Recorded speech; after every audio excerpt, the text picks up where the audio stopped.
बोधि वार्ता के सभी वीडियो अब बोधि ट्यूब पर उपलब्ध हैं। ये वीडियो पूरी तरह से आध्यात्म को समर्पित है। एक निशुल्क वीडियो सेवा है, पूरी तरह से विज्ञापन रहित है, अव्यावसायिक है और बोधि ट्यूब साधकों के लिए स्वर्ग है। यदि आप विज्ञापन रहित वीडियो देखना चाहते हैं, कृपया बोधि ट्यूब का उपयोग करें और आध्यात्मिक सामग्री का आनंद उठाएं।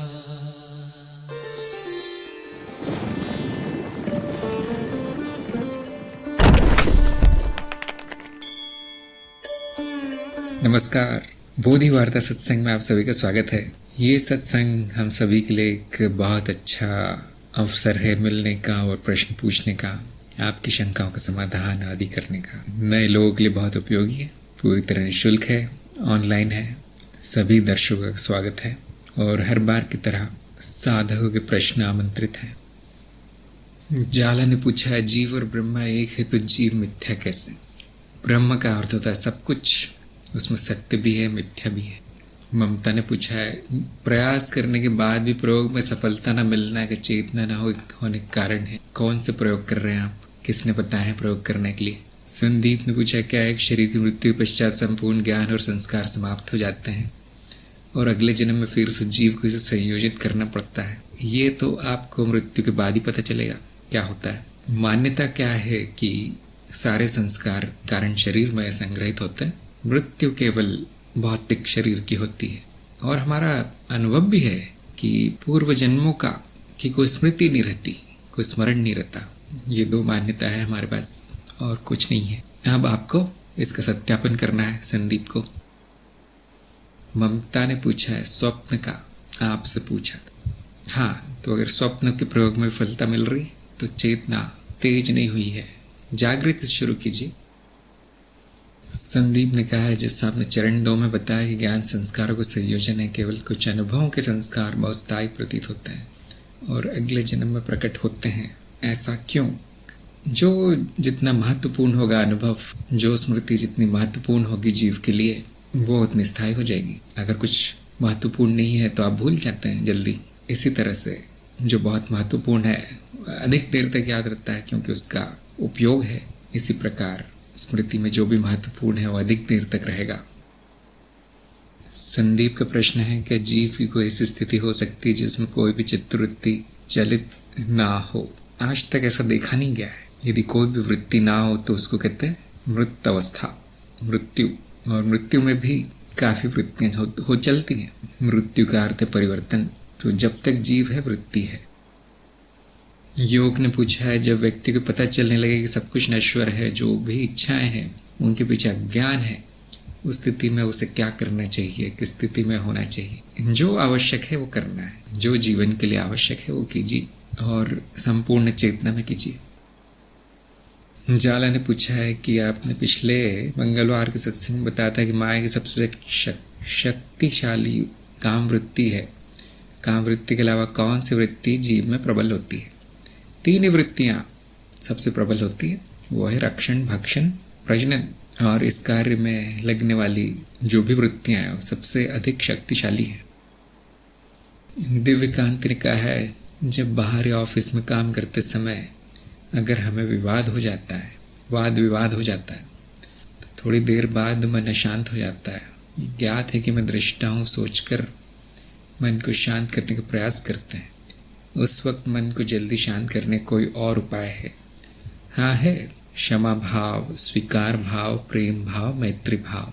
ये साक्षी भाव के अतिरिक्त यदि हो तो पहली बात तो कोई विवाद होगा नहीं किसी से, और यदि हो भी गया तो ना के बराबर होगा। अगर उतना भी हो गया तो तुरंत शांत हो जाएगा। प्रेम भाव, स्वीकार भाव, मैत्री भाव, क्षमा भाव, ये ज्ञानी के आभूषण है सारे। साक्षी भाव उसमें सबसे बड़ा है। ज्ञानी कभी झगड़ता नहीं, किसी की भी गलती हो, सामने वाले की भी गलती हो तो भी दोषारोपण नहीं करता।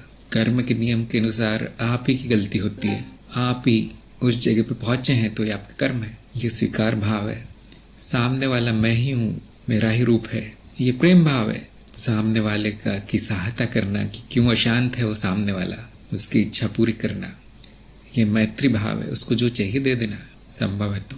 और यदि वो कुछ अनुचित करता है आपके साथ तो क्षमा मांग लेना। क्षमा भाव है। किसी की भी गलती हो उसमें कुछ अर्थ नहीं है। इस तरह से तुरंत शांति मिलती है। इस तरह से तुरंत सारे कर्म बंधन कट जाते हैं, कोई फल नहीं आता। यदि साक्षी भाव है तो ये सारा अपने आप ही होगा।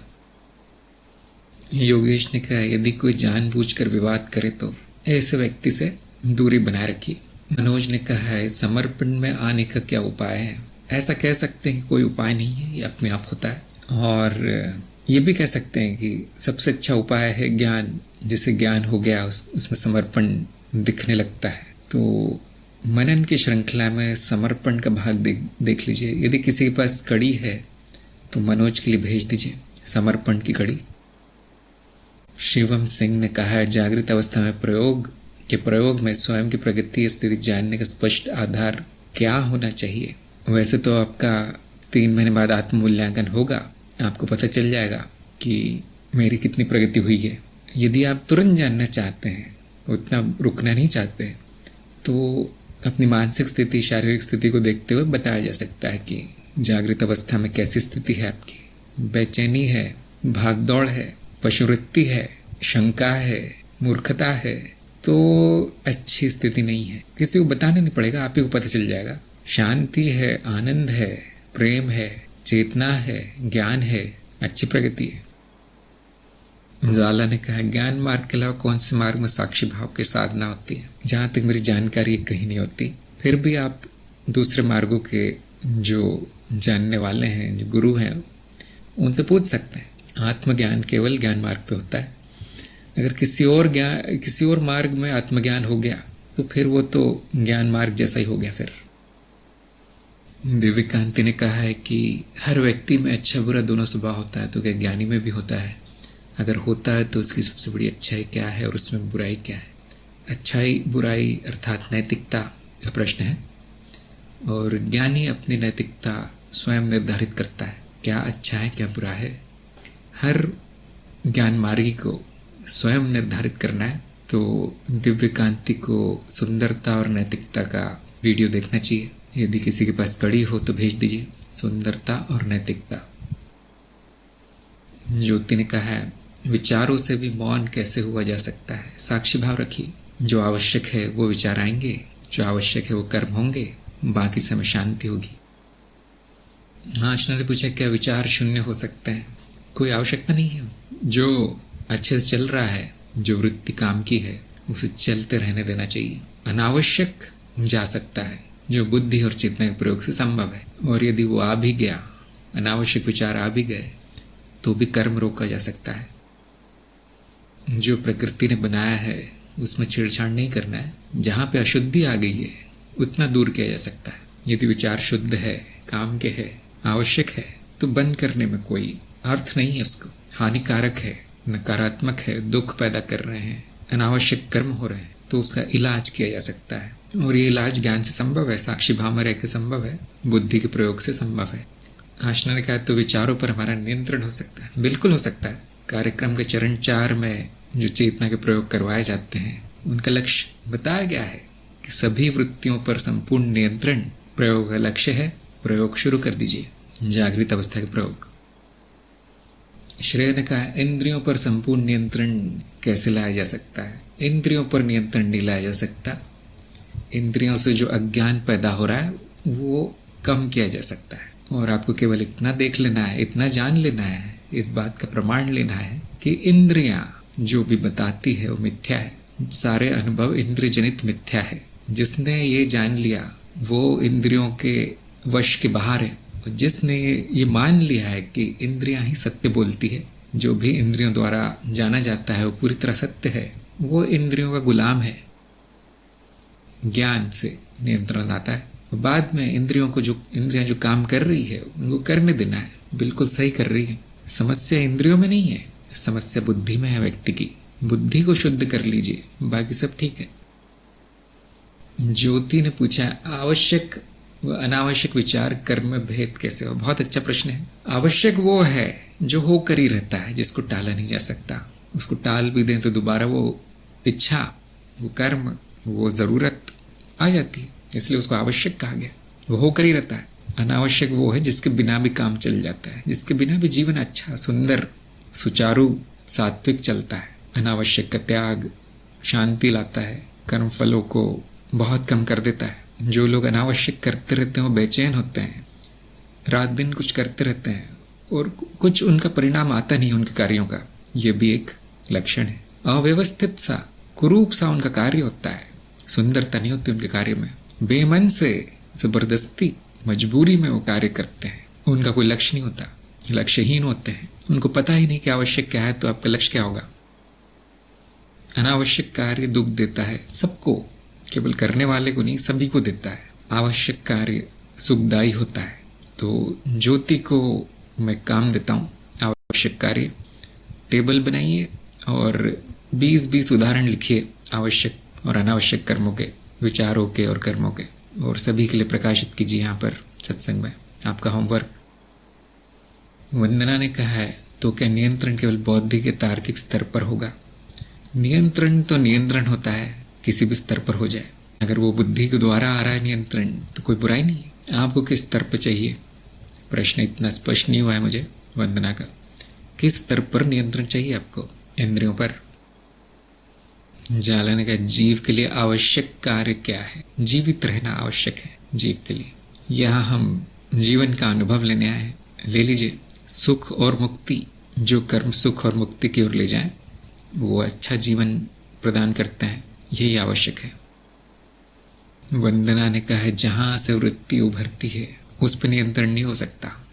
वृत्तियाँ संस्कारों से उभरती है, वो पहले ही छप चुके हैं आपके। संस्कारों को हटाना संभव नहीं है, कठिन है। इतना किया जा सकता है कि नए संस्कार जो अनावश्यक है, जो कि अनचाही वृत्तियों को जन्म देते हैं, उनका बनना कम किया जा सकता है। बंद भी करना बड़ा कठिन है क्योंकि आप समाज में रहते हैं, लोगों से व्यवहार रखना पड़ता है और वो लोग अशुद्ध हैं तो अशुद्धि आ ही जाती है। कुछ न कुछ समस्याएं जीवन में आ ही जाती है जिससे कि दुखपूर्ण वृत्ति होती है। द्वैत में रहते हैं हम। सभी तरह के संस्कार होते हुए भी सही कर्म होने देना, ये बुद्धि है। जैसे चावल में कंकड़ भी होते हैं, लेकिन पकाते समय उनको अलग कर देना है। चावल पकाना है, चावल खाना है। एक आध कंकड़ आ भी गया तो कोई बात नहीं। वंदना ने पूछा है उद्दंडना की धारणा क्या है? बौद्ध मार्ग में है कुछ। हम अधिकतर अद्वैत से संबंधित परंपरा में चलते हैं, तो कोई बौद्ध मार्ग ही बता पाएगा ये सब क्या है। वंदना ने कहा है यानी पुराने संस्कार का उदय प्रयास से लाकर उसे विपाक अर्थात फल प्राप्त करना निश्चित समय से पहले। तो आप ही ने बता दिया है। ऐसी कोई साधना हम बताते नहीं है ज्ञान मार्ग में। यहाँ पर कहीं जैन मार्ग में या बौद्ध मार्ग में ये सब शायद आया हो। मैं कहता हूँ ये सब करना आवश्यक नहीं है। जो प्राकृतिक है वो सबसे अच्छा है। जब वो फल आएगा तब उसकी चिंता कीजिए। उसको किसी कृत्रिम तरीके से लाकर उसके साथ प्रयोग करना ठीक नहीं है हमारे हिसाब से। जो भी मार्ग पर चल रहा है, जो भी प्रयोग चेतना के प्रयोग कर रहा है, उसके साथ ये अपने आप तेज होने लगेगा।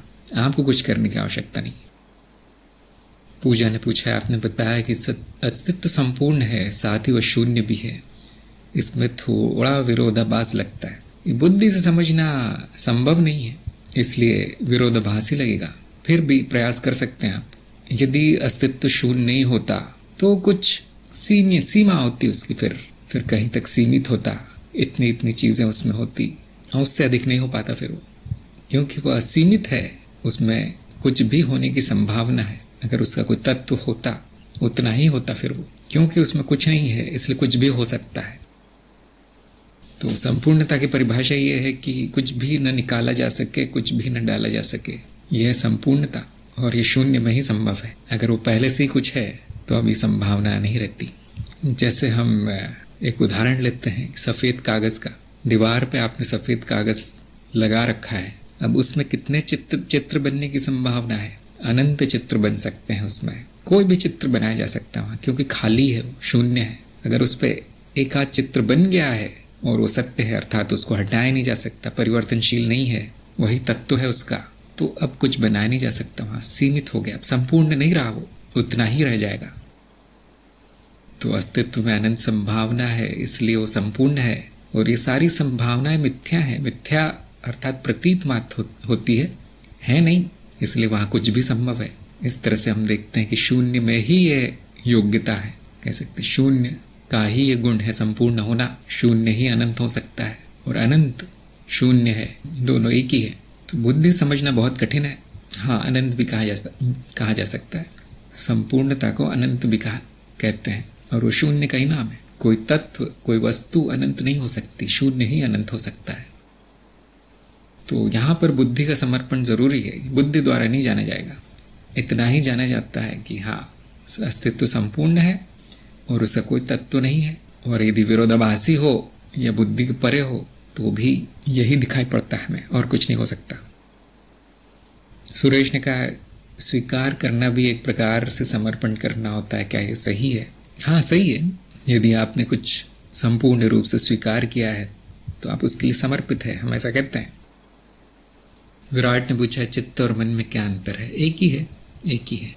अंजलि ने पूछा है वैसे तो सभी स्थान माया है, परंतु द्वैत के स्तर पर या काशी पिंडों जैसे ग्रह, उपग्रह आदि आदि का सूक्ष्म लोकों से कोई संबंध है या दोनों पूर्णता भिन्न है?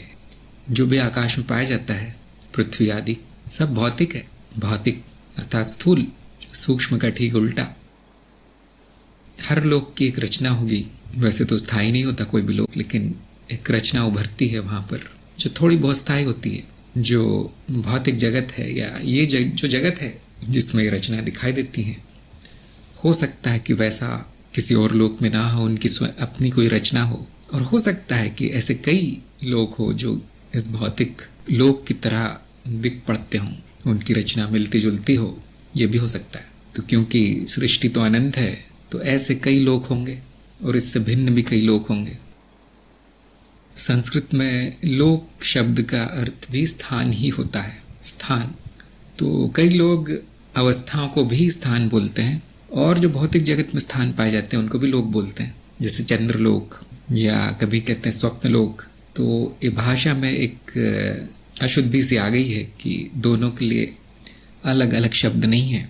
एक ही लोक में जो स्थान है उसके लिए अलग शब्द, और अवस्थाओं के बदलने पर जो लोक मिलता है उसके लिए अलग शब्द नहीं है। इसलिए उलझन होती है थोड़ी सी, इसलिए लोग चकरा जाते हैं कि ये जो ग्रह आदि है उनको दूसरा लोक कहा जाए या दूसरी अवस्था कहा जाए।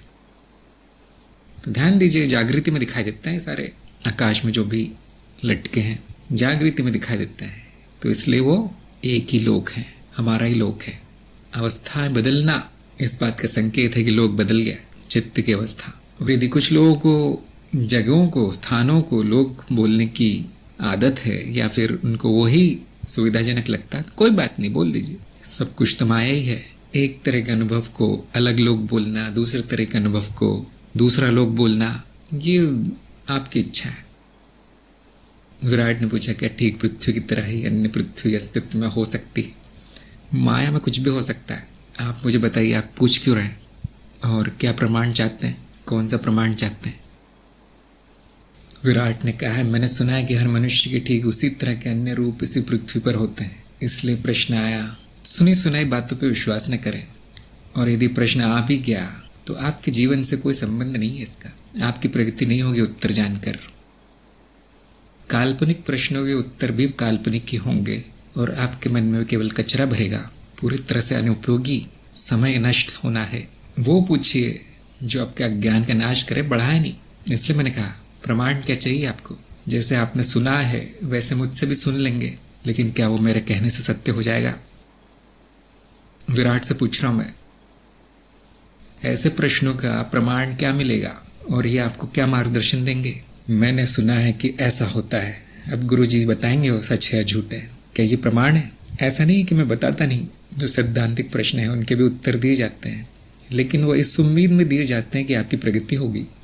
कि गुरुजी मैंने सुना है कि आत्मज्ञान नाम की एक चीज़ होती है। हाँ, बताया जा सकता है क्योंकि उसमें आपकी प्रगति की संभावना है। गुरुजी मैंने सुना है कि मेरे गांव के बाहर बबूल का पेड़ है, उसमें भूत रहते हैं, बताइए सच है गलत है? आते हैं से लोग कि ये तो चमत्कारी बाबा है, सत्संग में कुछ बताएंगे, कुछ मनोरंजन होगा। हाँ, मनोरंजन होगा, लेकिन उसमें आपकी कोई प्रगति नहीं होगी। सुनी सुनाई बातों को अनसुना कर दीजिए, अपने अनुभव पर ध्यान दीजिए। अभी जो अनुभव है सामने आपके, अपरोक्ष अनुभव, वही प्रमाण है। आपका अनुभव ही आपका प्रमाण है। और यदि आपको अनुभव लेना आ गया तो हर तरह के प्रश्न का उत्तर आ जाएगा। फिर किस लोक में कौन सी पृथ्वी होती है, ये सब जान सकते हैं आप। स्वयं को तैयार कर लीजिए ज्ञान मार्ग के लिए।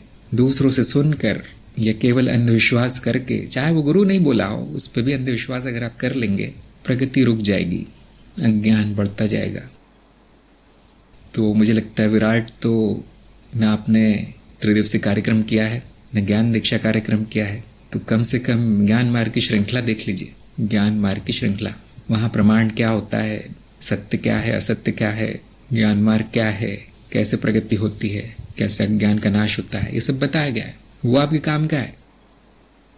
रजत ने कहा है मैं आत्मज्ञान चाहता हूँ, तो आप त्रिज्ञान कार्यक्रम शुरू कीजिए।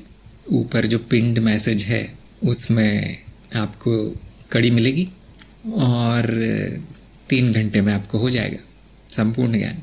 आत्मज्ञान 1 घंटे में हो जाएगा। तो मैं रजत से पूछना चाहता हूँ कि आपने कर लिया है ये कार्यक्रम या नए नए हैं आप? अच्छा, आप महाश्वेता से ले चुके हैं ज्ञान।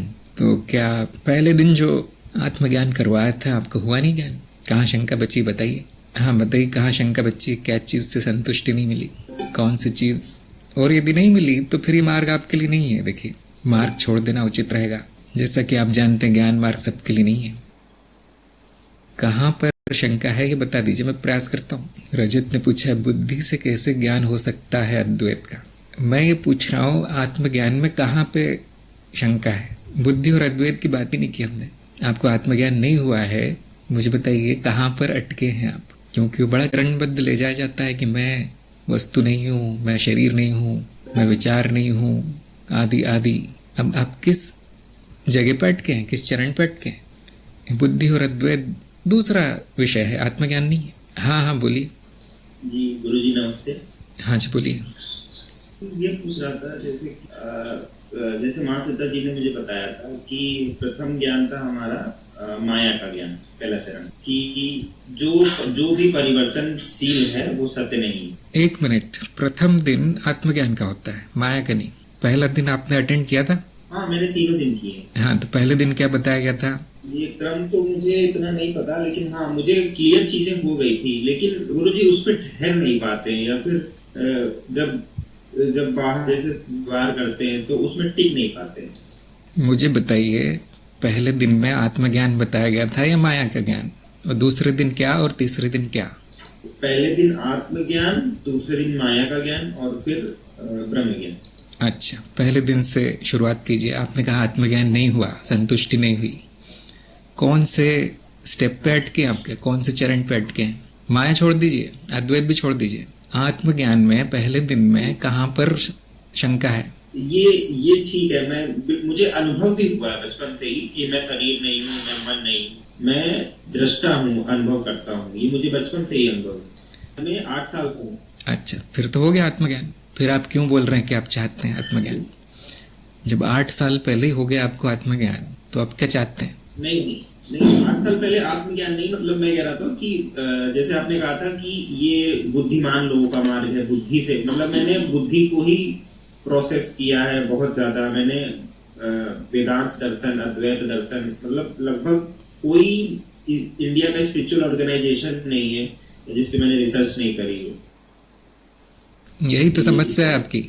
ये बताइए, आपको आत्मज्ञान हुआ या नहीं? हाँ, ये तो मुझे पता है कि मैं शरीर नहीं हूँ, मैं मन नहीं हूँ, मैं अनुभव करता हूँ। फिर आप क्या चाहते हैं? लेकिन वो अंदर से एक आनंद, एक खुशी नहीं है। आत्मज्ञान से आनंद और खुशी चाहते हैं आप? सुख और मुक्ति। आप मुक्त हैं या नहीं? आनंद है या नहीं? हाँ, मैं मुक्त। आनंद है या नहीं? आनंद नहीं है। आनंद नहीं है। कौन सी वृत्ति चल रही है दृष्टा में, सुख की या दुख की? दुख की वृत्ति चल रही दृष्टा में। और इसका दृष्टा कौन है इस वृत्ति का? अनुभव करता। हाँ, अनुभव करता और दृष्टा एक ही है। वृत्ति अगर उसका अनुभव हो गया या बदल रही है तो आप नहीं है, ये बताया गया था या नहीं पहले दिन? अगर वृत्ति है तो वो मैं नहीं हूँ। जो भी परिवर्तन है वो मैं नहीं। हाँ, तो आप क्यों कह रहे हैं कि मुझ में वृत्ति चल रही दुख की? वो तो परिवर्तनशील है। लेकिन आप आनंद है या नहीं, ये बताइए। आनंद की वृत्ति कभी कभी आती है, हमेशा नहीं रहती। आनंद की वृत्ति नहीं है, आनंद आपका स्वभाव है। जहाँ पे न सुख है न दुख है, उस अवस्था को क्या कहा गया है? आनंद। और वो दृष्टा का स्वभाव है, अनुभवकर्ता का स्वभाव है। अब बताइए कौन सी वृत्ति चल रही है, कहाँ शंका है, कहाँ संतुष्टि नहीं है? मुझे ऐसा लगता है कि कुछ और है, ज्ञान के बाद भी कुछ पाने को शेष रह जाता है। अच्छा, लगना प्रमाण है ज्ञान मार्ग में? ऐसा तो कुछ भी लग सकता है। हाँ, क्योंकि गुरुजी ज्ञान अपने आप कंप्लीट है। तो समस्या आप में है, देखिए, ज्ञान में नहीं है। अगर आपने लगने को कुछ प्रमाण मान रखा है कि मुझे ये लगता है तो सच होगा, तो इसको हम कहते हैं मनोविकार। जैसे पागल कहता है कि दुनिया उल्टी है, मुझे लगता है दुनिया उल्टी है, सिर के बल में खड़ा हो जाता हूं तो सीधी हो जाएगी, इसको आप क्या कहेंगे? मनोविकार। प्रमाण क्या है? जो आपका अनुभव है, अप्रोक्ष अनुभव। लेकिन गुरुजी मैं गीता भी मैंने पढ़ी है, तो गीता में ये जो संसार वृक्ष है वो फैमिली ट्री जो है वो नीचे की ओर मूव करता है। जैसे कि हाँ, हमारे जो ह्यूमंस है तो हमारी जड़ें मस्तिष्क में है और वो नीचे की ओर मूव करती है। लेकिन त्रिदिवसीय कार्यक्रम में गीता नहीं पढ़ाई जाती, आत्मज्ञान दिया जाता है, वो हुआ आपको? लेकिन गुरुजी हम लोग, मैं बिल्कुल मैं स्वीकार करता हूँ, कहीं कोई गलती नहीं है, लेकिन गुरुजी गीता भी हमें पढ़नी, मतलब मुझे ऐसा लगता है कि उसमें भी कुछ है। तो आप पढ़ लीजिए, उससे आत्मज्ञान नहीं होगा गीता से, ये देवी है ना? हाँ, वो तो आपकी रुचि है, आप किसी अच्छे गुरु के पास जाके गीता पढ़ लीजिए। त्रिदिवसीय कार्यक्रम में गीता नहीं पढ़ाई जाती, न कोई और किताब पढ़ाई जाती है। वो मिला या नहीं आपको? आपने माँ श्वेता के 3 घंटे बर्बाद किए इस चक्कर में, इधर उधर की बातें करते हुए। क्या ये सही है? नहीं गुरुजी, मुझे बिल्कुल अनुभव हुआ था। वो जो उन्होंने बात कही थी, आप उनसे भी पूछ सकते हैं, मैंने उनसे पूरा प्रॉपर ज्ञान लिया है। बस तो फिर अनुभव करिए। ये ज्ञान मार्ग समाप्त होता है यहाँ पे। अब आपकी रुचि है, आगे आपको और कुछ जानना है, अगर आपको और कुछ लगता है इसके आगे भी ज्ञान मिलेगा तो जरूर ले लीजिए। लेकिन हम ये कहते हैं कि इसके आगे ज्ञान नहीं है, इसके आगे विकार है, मनोविकार, इसके आगे शुद्धि है। देखिए मैं कहाँ गलत हूँ, ये देखिए। दूसरों को नहीं, दूसरों से वाद विवाद करके आपकी प्रगति नहीं होगी, खासतौर से गुरुओं से। मान लीजिए, स्वीकार कीजिए कि मुझ में कुछ गड़बड़ है, मेरी बुद्धि नहीं चल रही, और अब उसको शुद्ध करने का प्रयास कीजिए। आपने अभी तक जो भी बोला है उससे कोई भी व्यक्ति यहाँ पर सत्संग में अंदाजा लगा सकता है, अनुमान लगा सकता है कि बुद्धि स्थिर नहीं है। मैं कुछ पूछता हूँ, उत्तर कुछ और ही आता है। अच्छा, ये हो गया था? नहीं, ये तो हुआ ही नहीं, ये तो पहले दिन तो ज्ञान कुछ माया का ही दिया गया। तो अब क्या जाना जा सकता है? समस्या आप में है। देखिए, ये त्रिदिवसीय कार्यक्रम इसीलिए करवाया जाता है कि आप देख पाए कि ये मार्ग मेरे लिए है या नहीं, और यदि संतुष्टि नहीं होती है तो दूसरा मार्ग चुनता है। अब आपको संतुष्टि नहीं है, आपको लग रहा है गीता में सब कुछ वृक्ष जो बताए गए हैं वही असली ज्ञान है, तो आप जरूर जाइए, वो ले लीजिए। यहाँ ये फेल हुआ आपके लिए, ज्ञान मार्ग आपके लिए उचित नहीं लग रहा, ये मैं आपका एक वाक्य सुन के बता सकता हूँ, ज्ञान मार्ग आपके लिए नहीं है। अब इस पे अपना समय मत नष्ट कीजिए, दूसरों का समय मत नष्ट कीजिए। आत्मज्ञान 20 मिनट में होना चाहिए, 3 घंटे लग रहे हैं, मतलब कुछ गड़बड़ है, आपके लिए नहीं है वो मार्ग, है ना? दूसरे मार्गों में ढूंढने का प्रयास कीजिए। लेकिन मैं तो बचपन से ही ढूंढ रहा हूँ कि जो मुझे नॉलेज प्रोवाइड करे, मैं ज्ञान के प्रति बचपन से आकर्षित हूँ। इवन मैंने अपनी स्कूली पढ़ाई जो बहुत अच्छे कॉलेज से करी है, वो भी मुझे ज्ञान के लिए करी मैंने, लेकिन वो मुझे ज्ञान नहीं लगा, वो मुझे लगा कि तो सब स्कूली चीज है या कॉलेज में जो पढ़ाया जाता है। मैंने तो ये पूछा ही नहीं कि आपने पढ़ाई क्या की है और क्या रुचि है। मैं तो ये कह रहा हूँ कि ज्ञान मार्ग आपके लिए उचित नहीं है। अगर 8 साल से उस पर कुछ प्रगति नहीं हुई तो फिर उसको छोड़ देना ही ठीक है। नहीं, ये पूछ रहा था कि ज्ञान अगर मेरे लिए नहीं तो फिर कौन सा मार्ग ढूंढिए, दूसरे मार्ग ट्राई कीजिए, योग आदि आदि। शायद वहां पे बुद्धि इतनी शुद्ध हो जाए कि आप वापस आ सके ज्ञान मार्ग में। अभी संभावना नहीं है, अभी संभावना नहीं है आप में। हमने अपनी तरफ से प्रयास कर लिया, अब वो असफल हुआ, जैसे कि मैंने बताया यहाँ पर कि विकार हैं, काफी अशुद्धि है, असफल हुआ है, तो अब आपको दूसरे गुरु के पास दूसरे मार्ग में जाना चाहिए। इतनी बुद्धि सभी में होती है, लेकिन संतुष्टि तो नहीं मिलती। शांति कैसे मिलेगी आपको? संतुष्ट नहीं है तो दोनों एक साथ कैसे हो सकता है? संतुष्टि होने पर ही शांति मिलती। असंतुष्ट जो व्यक्ति हो शांत कैसे रहेगा? नहीं गुरुजी, ये जो आप जो ज्ञान देते हैं वो मुझसे, मुझे मतलब ये जो सत्संग होता है उससे शांति मिलती है, लेकिन जो भी आपका ज्ञान है मतलब उससे संतुष्टि नहीं मिलती। ऐसा नहीं लगता कि वो कंप्लीट है ये चीज है। हाँ, तो जहाँ पे कंप्लीट हो वो मार्ग आपका है। दूसरे मार्ग में ट्राई कीजिए, है ना। ज्ञान मार्ग में 5 साल बाद आइए, 5 साल तक दूसरे मार्ग ट्राई कीजिए। लेकिन गुरुजी, मुझे जितनी भी स्पिरिचुअल लिटरेचर्स हैं, जैसे शंकराचार्य जी के आत्मबोध, वो सब मुझे समझ में आते हैं। अद्वैत है, बहुत ही लिटरेचर्स हैं, जितना भी है, तो फिर मैं ऐसे कैसे कह दूं कि ज्ञान मार्ग मेरे लिए नहीं? आप नहीं जान पाएंगे। मैं कह रहा हूँ कि ज्ञान मार्ग आपके लिए नहीं है। मुझे श्रद्धा तो है गुरु में, आपकी तरह ट्राई कीजिए, ठीक है। ठीक। शिवम ने पूछा है, विचारों में शुद्धता होते हुए भी आवश्यक लक्ष्य प्राप्ति में असफलता के कारण अपराध बोध होना क्या अहंकार की प्रबलता है, या फिर दायित्व बोध इसके निर्णय के लिए क्या आसक्ति और आवश्यकता सही मानदंड है? अहम भाव है। देखिए, अहम भाव है, अहंकार की प्रबलता है कि लक्ष्य तो आवश्यक है, ठीक है, वो माना जा सकता है। आप कोई आवश्यक कार्य करने जा रहे हैं, उसमें विफल होते हैं, अब उसको लेकर अपराध बोध और तरह तरह के नकारात्मक विचार अगर आने लगे तो मतलब आसक्ति बहुत है, उस कर्म के फल के लिए बहुत आसक्ति है, उसकी चिंता बहुत है कि ये तो मुझे यहाँ सफल होना ही था, यहाँ कैसे असफल हो सकता हूँ मैं। और फिर एक हारे हुए सिपाही की तरह समर्पण, ये अपराध बोध है कि सारी गलती मेरी है। और ये सारी वृत्तियाँ क्यों आ रही हैं? अहम भाव बहुत है और साक्षी भाव नहीं है। तो कार्य यदि आवश्यक है और उसमें भी असफलता मिलती है तो भी साक्षी भाव रखते हुए फिर से प्रयास करना है। और यदि उसमें असफलता मिलती रहती है तो फिर प्रतीक्षा करना है सही समय की। जब सही समय आएगा तो वो हो जाएगा, तब तक कोई और उपाय करना है। जो उम्मीद है शिवम को उत्तर मिल गया होगा, आपने उसको बहुत जटिल कर दिया छोटी सी बात को। इतना विचार नहीं करना चाहिए, यदि कुछ आवश्यक है तो उसको कर देना है। योगेश ने कहा है, रजत जी अनुभव में कुछ ढूंढ रहे हैं, वो ढूंढ नहीं रहे हैं, वो उलझन में है, उनको पता ही नहीं कि मुझे क्या चाहिए। जो बताया जा रहा है वो समझ के बाहर है उनकी, तो अशुद्धि बहुत है। जब तक ये अशुद्धि है तब तक ज्ञान मार्ग में सफलता नहीं मिलेगी। जो ढूंढता है वो पाता है, लेकिन जिसे पता ही नहीं कि क्या ढूंढना है उसे कुछ नहीं मिलता। अभी भी आपने देखा कि निर्देशों के लिए बहुत अवरोध है। मैं जो निर्देश देता हूँ उसके लिए बहुत अवरोध है, मन में शंका है कि गुरु सही नहीं बता रहे मुझे। बार बार कह रहे थे कि नहीं मेरे लिए तो सही है, नहीं मेरे लिए तो सही है। तो फिर गुरु से पूछा ही क्यों आपने, जब आप जानते मेरे लिए सही है? तो इस तरह की बुद्धि जिसकी होती है उसकी प्रगति नहीं होती। ऐसे 2-3 और है हमारे सत्संग में, उनको जितनी बार निकालो उतनी बार आ जाते हैं नाम बदल के। कहीं विकार है बुद्धि में, तो हम तो बहुत प्रयास करते हैं, लेकिन कहीं कहीं पर सबके लिए नहीं ज्ञान मार्ग। फिर ये जो तरह तरह के कार्यक्रम चलाए गए हैं, चाहे वो छोटा हो या बड़ा, ये एक तरह की छलनी है। 5 मिनट में समझ में आ जाता है कौन प्रगति करेगा।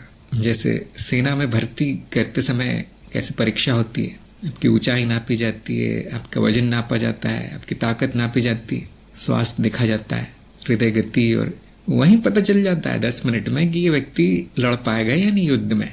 छलनी, सिलेक्शन हो रहा है वहाँ। ऐसे ही कार्यक्रम है, 5 मिनट में जाना जा सकता है कौन आगे बढ़ेगा कौन नहीं। फिर भी हम एक प्रयास करते हैं कि चलो 3 दिन ज्ञान बीज डाल दिया जाए, लेकिन वो बंजर जमीन पे गिरता है बीज। फिर भी हमारा कर्तव्य है कह के कि आया साधक ज्ञान लेने, तो हम नहीं बोलते कि भाई ले लो आए हो तो। लेकिन मैं पहले जान जाता हूँ कहाँ पर वो बीज का पौधा उगेगा, कहाँ पर नहीं उगेगा, वो कहाँ प्रतीक्षा करनी है। कई बार कार्यक्रम के दौरान ही बोल देता हूँ मैं कि भाई अब भी कुछ नहीं होगा आपका। सेना में जाओगे, युद्ध में जाओगे तो वहाँ पे गर्दन कट जाएगी, फिट नहीं हो, बाद में आना। और वो व्यक्ति वो उसको बाईपास करके सीधे युद्ध के मैदान में जाता है, और वहाँ क्या होता है आप जानते हैं। फिर कई वर्षों तक संघर्ष करते रहेंगे, कई वर्षों तक समय नष्ट करते रहेंगे। इससे अच्छा है कोई वो ऐसा मार्ग पकड़ लो जिसमें संतुष्टि है, जिसमें कुछ सीखने को मिल रहा है। जैसे कि हम कहते हैं ज्ञान मार्ग अंतिम है, और अगर उसके बाद भी शंका आ गई नहीं अंतिम तो नहीं है, इस किताब में तो कुछ और लिखा है, तो आप उससे कोई भी व्यक्ति अंदाजा लगा सकता है कि ज्ञान मार्ग ही झूठ बोल रहा है। मतलब गुरु झूठ बोल रहे हैं कि अंतिम है। ऐसे गुरु से क्या ज्ञान मिलेगा जो झूठ बोल रहा है? तुरंत छोड़ देना है वो। अब वो लोग क्या करते हैं, गुरु से झगड़ा करते हैं कि देखिए आपने ये बोला था अंतिम है, अब मुझे सिद्ध करके बताइए अंतिम है। मैं तो ये जानता हूँ अंतिम नहीं है। जब आप पहले से जानते हैं तो गुरु क्या सिद्ध करेगा? इसके बाद भी ज्ञान है, अच्छा तो ले लो, हमें भी दे दो थोड़ा सा। हम तो ये मान के बैठे हैं यहाँ कि अंतिम है, तो फिर तो आप गुरु हैं, और अगर आप गुरु हैं तो यहाँ क्या मिलेगा फिर तो आपको अपना आश्रम खोलना चाहिए। महाज्ञान मार्ग, अंतिम का भी अंतिम। अब जब मैं ऐसा कहता हूँ तो बहुत बुरा लगता है लोगों को। विराट ने कहा है, कभी मेरे प्रतिकूल होने वाले परिणाम आने पर मुझे बहुत क्रोध आ जाता था। जब से मैं सत्संग सुन रहा हूँ, अब वहाँ जहाँ ज़रूरी क्रोध का नाटक करता हूँ। इस परिणाम को क्या समझूं? काफ़ी प्रगति है आपकी, थोड़ी बहुत चेतना प्रकट हो रही है, लेकिन जब तक चरणबद्ध नहीं चलेंगे, निर्देशों का पालन नहीं करेंगे, ऐसे छोटे मोटे फल आते रहेंगे। अभी तो आपको क्रोध का नाटक करना पड़ता है। यदि आप सच में चलने लगे मार्ग पर तो वो भी नहीं करना पड़ेगा। परिणाम प्रतिकूल है, अनुकूल है, आप देखेंगे चित्तवृत्ति है, मानसिक, ये पसंद है, वो पसंद है, ये सब मानसिक वृत्तियां हैं स्मृति में। तो क्या नाटक करना जरूरी हो जाएगा? बिल्कुल नहीं। ना अनुकूल रहेगा ना प्रतिकूल रहेगा, फिर सब बराबर हो जाएगा। समभाव, समाधि, समचित्त। तो इस परिणाम को अर्धज्ञान समझिए। अर्धज्ञान हुआ है आपको, किसी भी क्षेत्र में हो।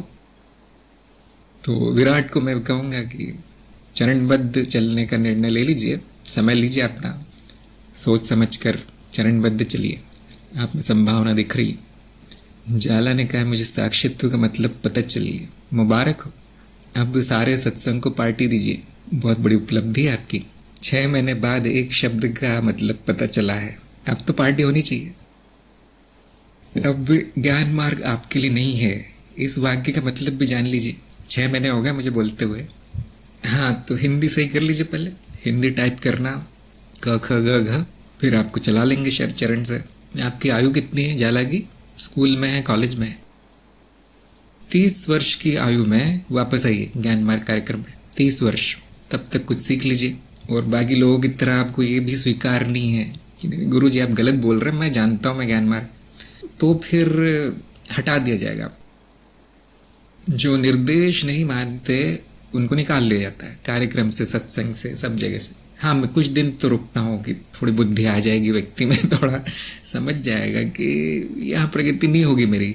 लेकिन जो ऐसे अड़े रहते हैं जिद्दी बच्चों की तरह, फिर मुझे निकालना पड़ता है। वो नाम बदल के आगे तो भी वो कुछ दिन बाद पता चल ही जाता है कि वही व्यक्ति आया है।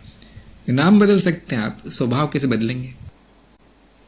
वंदना ने कहा, मुझसे कोई भूल हो जाए मार्ग पर चलने में तो क्षमा करें, मार्गदर्शन के सुधार कर यहीं पर चलाएं, लेकिन कृपया वापस मत लीजिए। तो आपने कुछ किया नहीं, आप क्यों बोल रहे हैं क्षमा करने के लिए? आपका तो अच्छा चल रहा है मार्ग, आपको तो संपूर्ण ज्ञान हो गया, अब कार्यक्रम भी चल रहा है आपका ज्ञान दीक्षा। पहले से क्षमा मांग के रख लिया एडवांस में।